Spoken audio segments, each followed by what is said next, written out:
Hello and good evening. I'm Don Arleth and welcome to Flash News. Sunday was a day without festive processions and traditional visits to graves. This year, All Saints' Day was celebrated in a completely different way. Due to the coronavirus pandemic, from Saturday to Monday, all cemeteries are closed. The 1st of November, a day of reverie and joy. During All Saints' Day, we look at the topic of holiness, which we look for in the faces of the deceased loved ones, explains the primate of Poland. They are the ones who understand us best. They love us and they know what is truly good for us. They help us and are expecting us. The primate calls for the visits to the cemeteries to be spread throughout November. Many Poles during those days choose to pray in churches or at home with their families. I would recommend the Holy Rosary. This is the prayer that most helps our souls in purgatory. Due to the pandemic, there are no traditional collections. The renovations of the cemeteries can be supported by means of online collections. It is also possible to light a virtual memory candle.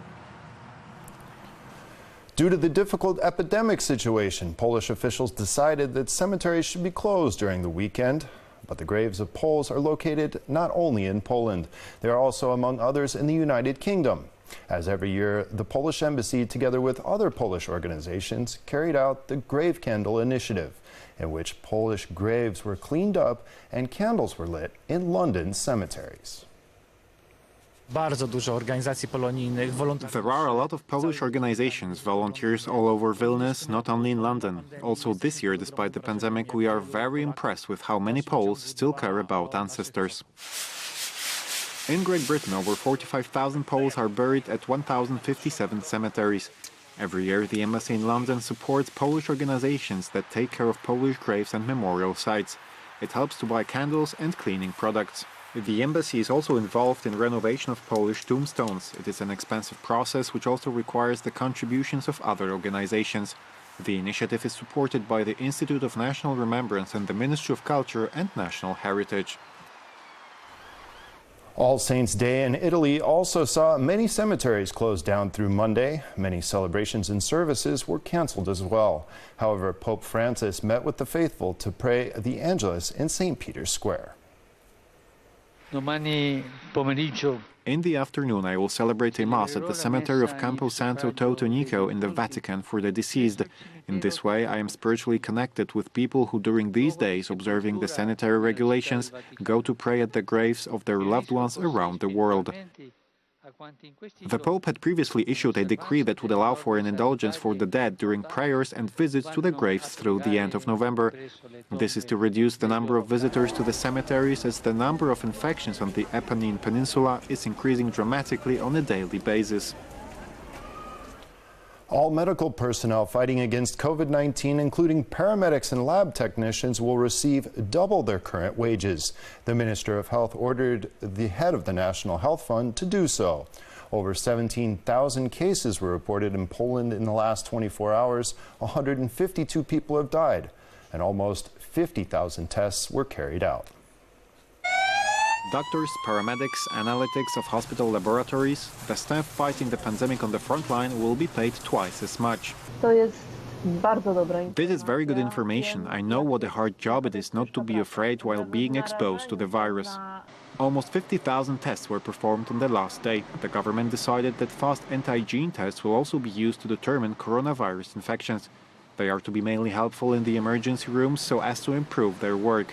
Doctors are appealing for the emergency rooms to be used only by people in life-threatening conditions. If you don't have the symptoms or, for example, only minor muscle pains, slightly raised temperature and nothing else happens, please stay at home. Starting from Tuesday, the offices are moving to remote working. This means that public administration employees who do not have to work stationary will work from home. This form of work will be valid for at least 2 weeks. The coronavirus pandemic continues to spread throughout Europe. In order to control the situation, numerous countries decided to implement lockdowns. Let us pray for the best, but prepare for the worst. In accordance with this principle, the British Prime Minister announced a national lockdown. From Thursday on, the ban on leaving homes and the ban on gatherings is in force. Pubs, bars and restaurants are closed as well. Since the beginning of the pandemic, more than 1 million people have fallen ill in the UK. I'm afraid from Thursday, the basic message is the same. Stay at home, protect the NHS, and save lives. The situation is even worse in France.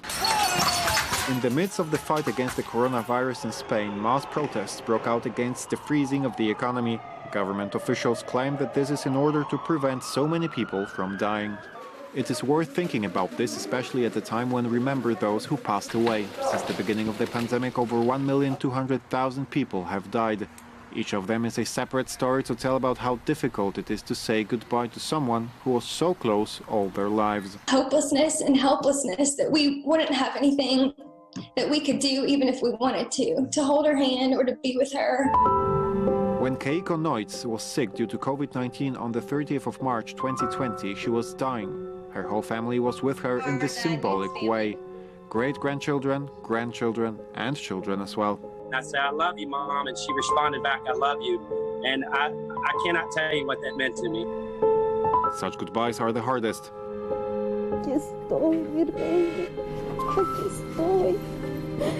The coronavirus suddenly took the lives of many young people. 32-year-old Jonathan Coelho fought for 28 days for every breath. Until the end, he was supported by his wife and 2 small children. In his last message to his wife, he wrote that he was very lucky because he managed to start a wonderful family. At least 2 people were killed and 5 were injured in a knife attack in the Canadian city of Quebec. The injured were taken to the hospital, and the suspect, a 20-year-old man, has already been arrested by police. The attacks took place on the Parliamentary Hill in the city center. The attacker was dressed in a medieval costume and attacked people with a sharp sword.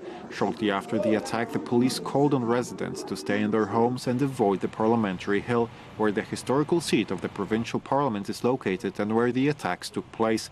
The perpetrator was detained by the services and did not resist.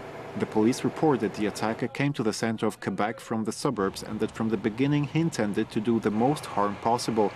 As the investigators initially determined, the perpetrator of the brutal attack has no connection to any extremist organization. Almost 7,000 soldiers are providing security at cemeteries and churches throughout France. The security measures were doubled after the recent attacks. On Thursday, an Orthodox clergyman was shot in the Notre Dame Basilica in Nice, and on Saturday, 3 people were murdered in Lyon. France is again in shock. On Saturday, a suspect in the shooting of an Orthodox priest in Lyon was arrested. The priest was attacked when he was closing the church. He is in a difficult condition. The motive of the attacker is not known yet. You can count on the total determination of the government of the Republic so that everyone can practice their religion in complete security and freedom. After Nice and the Conflans-Saint-Honorat near Paris, Lyon was the 3rd place where Christians were killed. In mid-October, an 18-year-old man cut off the head of a history teacher who showed his students caricatures of Mohammed. In an interview with Al Jazeera TV, the French president addressed protesting Muslims. He explained that the caricatures are not published by the French government, but by private independent media. France is in shock after these attacks. We are sad, angry, and show solidarity. There are many newspapers and magazines, not only Charlie Hebdo, which, with the help of comics and caricatures, depicted symbols of Christianity, Judaism, and now Islam. I understand the feelings that arouse and respect them. The French authorities introduced extraordinary security measures after Thursday's attack in the Basilica of the Assumption of the Blessed Virgin Mary in Nice. 3 people were killed there. Throughout the country, the army secures churches during masses and the entrances to cemeteries as well. Now we are completely changing the subject. Contrary to what children say, learning does not have to be an unpleasant experience. A school in Tasmania, Australia is proving this by using animals in the classroom to teach subjects such as physics, biology, or economics. These chickens are not only charming, they are a good example of how children can learn how to trade and make money. A meeting with a pig is in turn an opportunity to get to know the details of biogas production. The whole idea is not only about academic knowledge, but also about life knowledge. It is also a lesson in learning respect, responsibility, and trust, which is often lacking in the schedule. Contact with art without leaving home? Nowadays, it is nothing unusual. One of the London galleries has gone a step further. It offers guests to borrow a robot, which will visit the exhibition of the artist Philip Colbert as your personal substitute. From the comfort of your home, you can zoom in on the works of art, control the pace or direction of the tour. The robot will carry out any command. Fortunately, the reception of the works is still in the hands of men. Collecting bags is usually an expensive and not always achievable hobby. Katrina Cobain, an artist from Glasgow, is not impressed by brands and prices. What fascinates her are plastic bags with history, such as the one commemorating the wedding of Princess Diana and Prince Charles. The artist believes that plastic bags are a testimony of our times. Definitely disgraceful, that is why she created a museum of objects that should go down in history as soon as possible. Well, that's all the time we have tonight. Enjoy what's left of the weekend, have a pleasant night, and I'll see you again next time. Good night.